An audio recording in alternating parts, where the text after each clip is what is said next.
Most beginners think the hardest part of woodworking is cutting straight. It's not. The real challenge is learning how to think like a woodworker. I'm Zach from Lavelle Woodworking Studio, and welcome back to Woodworking 101, where I teach you the fundamentals that actually matter, not stuff that gets glossed over in most tutorials. Today we're breaking down one of the most important beginner skills you can develop, understanding the workflow behind every project. Because if you can master the order of operations, you'll build cleaner, safer, and more predictable projects no matter what tools you own. This is the skill that separates frustrated beginners from confident builders. Let's get into it. Every woodworking project, from a simple cutting board to a full dresser, follows the same invisible structure. And once you understand that structure, everything becomes easier. The workflow looks like this: assess the material, stabilize the material, dimension the material, join the material, refine the surfaces, protect the surfaces. That's it. Most beginners jump straight to step 4, joinery, and then wonder why nothing fits, nothing aligns, and everything feels harder than it needs to be. And the truth is, good joinery is the result of good preparation. In step 1, assess the material. Before you cut anything, you need to understand what you're working with. Ask yourself, is the board cupped, bowed, or twisted? Where is the grain direction running? Are there knots or defects that will affect the strength? Is this piece stable enough for the job I want it to do? This is the moment where you decide whether a board becomes a table leg or becomes firewood. Beginners skip this step, and experienced woodworkers never do. Step 2, stabilize the material. This is where you remove the chaos from the board.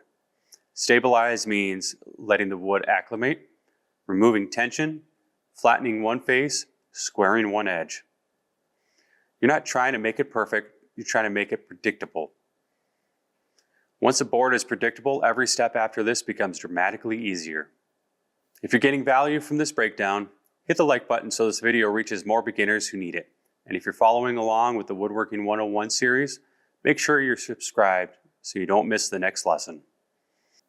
All right, let's keep going. Step 3, dimension the material. Now that the board is stable, you can finally bring it to final size. This is where you plane it to thickness, rip it to width, crosscut to length. Dimensioning is where accuracy comes from. If your parts are inconsistent, your joinery will fight you every step of the way. This is why workflow matters. You can't accurately dimension if you skip this step. Step 4 is join the material. This is the part where everyone wants to jump to.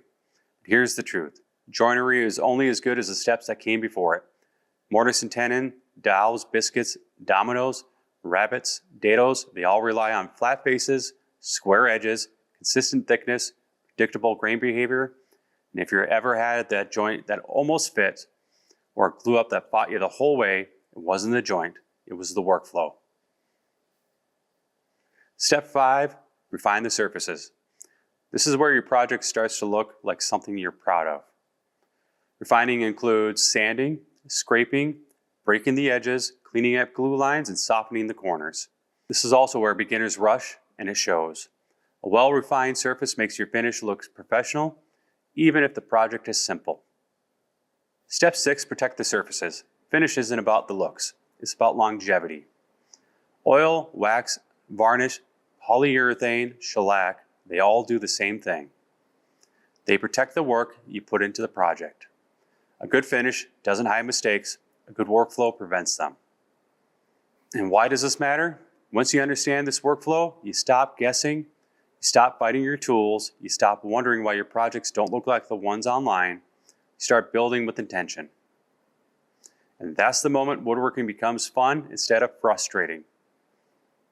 If this helped you understand the bigger picture of woodworking, hit that like button and drop a comment telling me which step you want a deeper dive on next. And if you're following the Woodworking 101 series, make sure you're subscribed. We're just getting started. To continue with Woodworking 101, click the video on the screen right now. It will take you straight into the next lesson so you can keep building your skills step by step. Till next time, have a wonderful day.